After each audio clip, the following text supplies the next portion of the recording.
तू क्यों ऐसा भयो दीवानो जगाया चमड़ी है तू क्यों ऐसा भयो दीवानो जगाया चमड़ी है तू ऐसा भयो दीवानो। जैसे राजा की दृष्टि उस बंजारे की पत्नी को देख करके और मन बिगड़ गया। सदगुरु संत कहते हैं भैया ये शरीर का रंग है, ये तुम्हारे रंग नहीं है। कितना बढ़िया कहा है, क्यों भ्रमत फिरे बहुरंग में, ये तेरा रंग नहीं है, ये शरीर का रंग है। वो शरीर का है, वो तेरा नहीं है। सदगुरु कहते तेरा रंग तो दूसरा है। इसलिए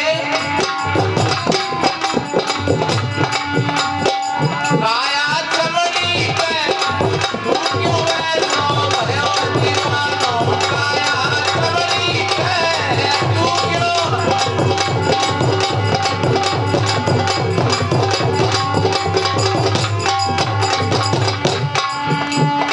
माता पिता संयोग बनाया रज भी रज से बनी है काया माता पिता संयोग बनाया रज भी रज से बनी है काया ये पांचों तत्वों से नवद्वारे का पिंजरा जानो पांचों तत्वों से नवद्वारे का पिंजरा जानो काया चमड़ी है तू क्यों ऐसा भयो दीवानो जगाया।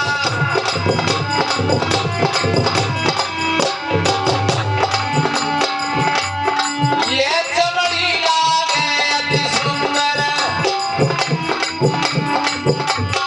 लेकिन ध्यान रखो ये चमड़ी सुंदर काय से लगती है, इन ऊपर की आंखों से। लेकिन जब विवेक की आंखों से देखोगे तो फिर क्या सुंदरता, ये क्या दिख रहा है इसमें सुंदर। सदगुरु कहते हैं मन मूत्र की देह बनी संवरी। समय अपनी ओर चल रहा है, वक्त आएगा तो फिर बताएंगे। ये चमड़ी लागे अति सुंदर छुपा हुआ क्या इसके अंदर।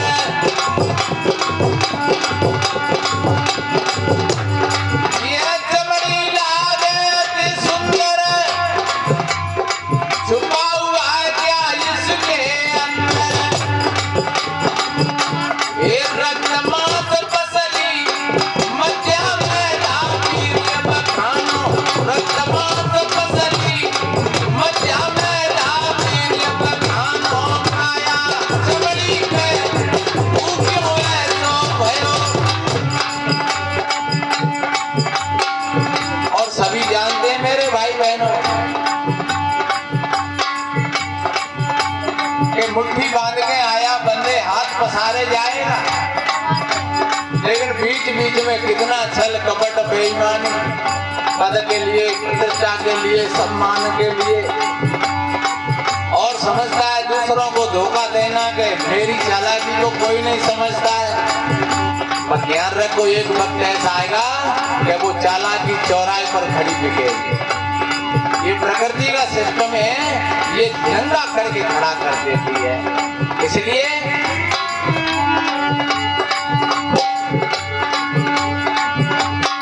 याद को कहता है मेरी मेरी, ये तो याद को कहता है मेरी मेरी, ये तो मलय मूत्र की ढेरी। ये निज को नहीं जाने, ये निज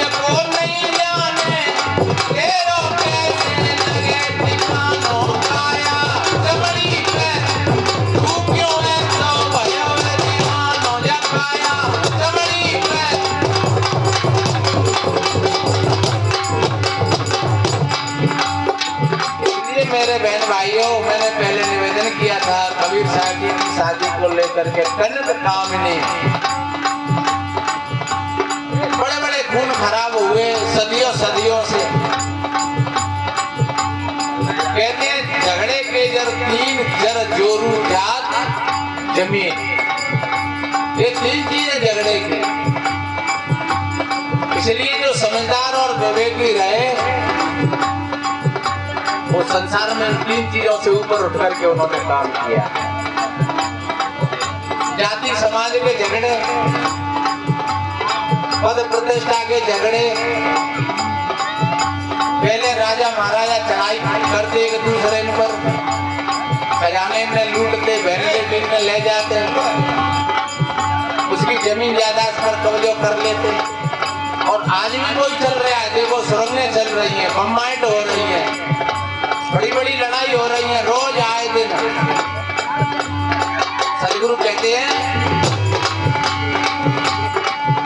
ये चीज को नहीं जाने तेरो कैसे लगे ठिकानो, निज को नहीं जाने तेरो कैसे लगे ठिकानो पाया।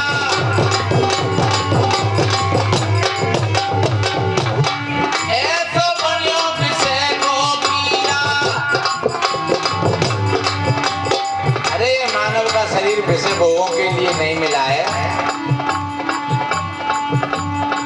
कल्याण करने के लिए मिला है। मोक्ष का धाम है, साधन है। ऐसा बनो विषय को कीरा, कचरे बीच गमाए दो हीरा। ये जो बड़ा टुकड़ी है अमृत त्याग की सैर ससानो, बड़ा टुकड़ी है अमृत त्याग की सैर ससानो। काया चमड़ी पे तू क्यों ऐसा भयो दीवानो, काया तू क्यों ऐसा भयो दीवानो। इसलिए मेरे बहन भाइयों, मैंने निवेदन किया था हमारे ऊपर कोई सुख और दुख देने वाला नहीं है।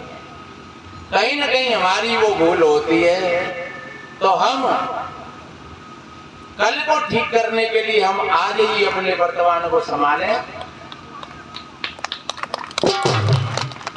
कितना बढ़िया कहा है कि बीत गया सो मुर्दा कहिए, आने वाला सपना और वर्तमान को संभालो भाई, बस यही है अपना। जब तुम सदाचारी बन जाओगे, शिष्टाचारी बन जाओगे, फिर तुम्हारे ध्यान और भजन की प्रक्रिया अपने आप बन जाएगी और समझ में आ जाएगी। और जब तक आप सदाचारी नहीं हो, आप शिष्टाचारी नहीं हो, कितने लोग तो कहते हैं अरे महात्मा ये छोटी छोटी बात हमने बताते रहते हैं, नशा मत करो, झूठ मत बोलो, बेईमानी मत करो, जुआ मत खेलो, सभी से अच्छा समता का व्यवहार करो, जाति समाज से उठ करके ऊपर जीवन जियो। अरे छोटी छोटी कोई ज्यादा ज्ञान की गहरी बातें तो बताती नहीं, पर ध्यान रखो अगर इतनी बात तुम्हारी समझ में आ जाएगी तो फिर ज्यादा गहरी बातों को बताने की जरूरत भी नहीं पड़ेगी। वो तुम्हारे सामने अपने आप जैसे का तैसा।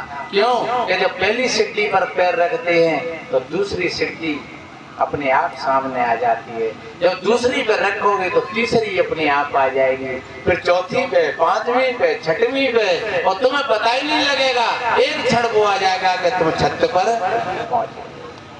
अच्छा, अब सीढ़ी तुमने देखी नहीं और सीढ़ियों का तुम्हें चढ़ने का ज्ञान नहीं, और हम छत की बातें करते हैं तुमसे, तो क्या तुम छत पर पहुंच जाओगे? कैसे पहुंचोगे छत पर? और जब छत पर तुम सीढ़ियों के सीढ़ी बाई सीढ़ी और छत पर पहुंच जाएंगे तो फिर क्या छत की व्याख्या करनी पड़ेगी? क्योंकि फिर तो तुम छत पर पहुंच गए। एक एक करके धीरे धीरे सीढ़ी छूटती गई और तुम छत पर पहुंच गए। तो इस तरीका से आप सदाचारी बनिए, शिष्टाचारी बनिए, सेवा भाव अपनाइए, बड़े बूढ़े की खूब बढ़िया सेवा करो, अच्छी सेवा करो और दुखियों की सेवा करो। कहते हैं नहीं कि दुखियों पर तुम करुणा करना, प्यासे को नीर पिलाना जी, और भूखे को तुम भोजन देना, परोपकार कमाना जी। कितना बढ़िया कहा है। तो हम यहाँ जिस प्लेटफार्म पर खड़े हुए हैं, जिस स्थिति में हम खड़े हुए हैं, हम वहीं से अपनी यात्रा शुरू करें। आज से ही घर में अगर सासू माँ और ससुर हैं तो पैर छुए जा करके, तो शायद वो भी समझेंगे कि बहू सत्संग सुन करके आई है। अगर बेटा है तो जाकर के बेटा माता पिता से आशीर्वाद ले, तो पिता को भी लगेगा कि हमारा बेटा सत्संग में गया, चलो बेटा हम भी चलेंगे, सत्संग में जरूर चलेंगे। तो कल तुम्हारे पिता भी तुम्हारे साथ में आ जाएंगे। अगर तुम सासू माँ हो तो जाकर के बहू के सिर पर हाथ फेर लेना, तो शायद बहू को लगेगा कि आज तो माता जी सत्संग सुन करके आए। अगर आप पिता हो तो अगर बेटा किसी प्रकार से नाराज है तो उसको मनाने का प्रयास कर लेना। पड़ोसी अगर रूठा हुआ है तो मनाने का प्रयास कर लेना, जैसे हो वैसे। तो समझ लो आपका हृदय साफ रहेगा, निर्मल होगा, पवित्र होगा। और फिर ये भी ध्यान रखो, फिर पड़ोसी मने नहीं मने कोई चिंता मत करना। तुमने अपना काम कर लिया तो तुम्हारा दाग छूट गया, तुम्हारा हृदय निर्मल हो गया, पवित्र हो गया, उज्जवल हो गया।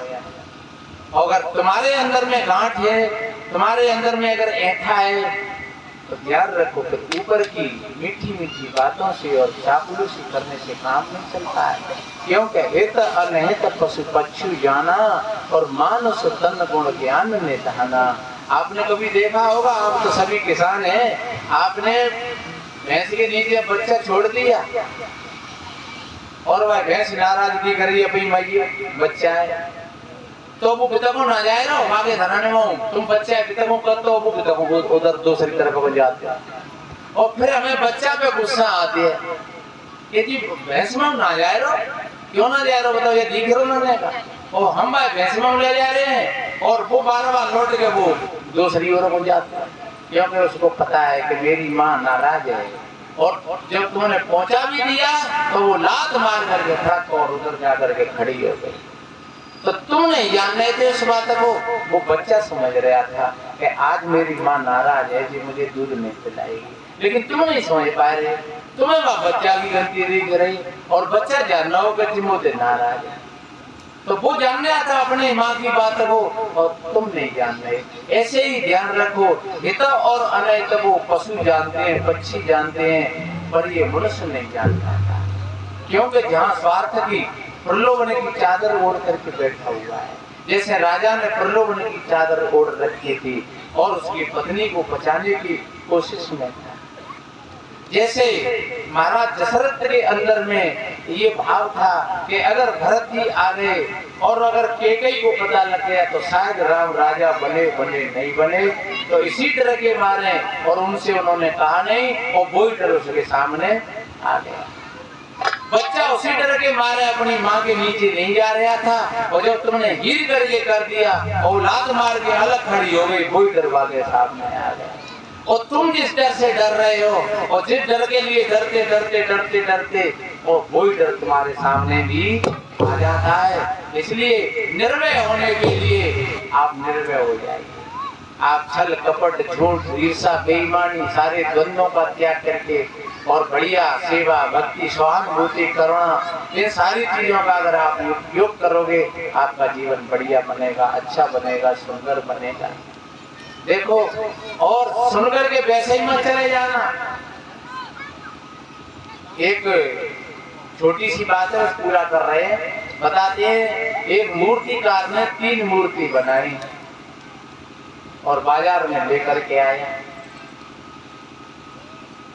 और उससे पूछा ग्राहकों ने, भैया इनकी कीमत क्या है? एक की 100 रुपया, एक के 200 रुपया, एक के 300 रुपये। भैया जी ने बराबर मिट्टी लगी है, बराबर रंग रोगन लगा है, फिर पैसों में इतना फर्क क्यों है? एक 100 रुपया की, एक 200 रुपया की, एक 300 रुपया की। उस मूर्तिकार ने कहा, भैया इस फर्क को तुम नहीं समझोगे, मैं बताऊंगा इस फर्क को। क्या फर्क है? उसने पानी लिया और एक मूर्ति के कान में डाल दिया, तो इधर से डाला और इधर निकल गया। ये 100 रुपया की कौन सी? एक कानों में डालो पानी इधर से और इधर निकल गया। क्या रुपया की है?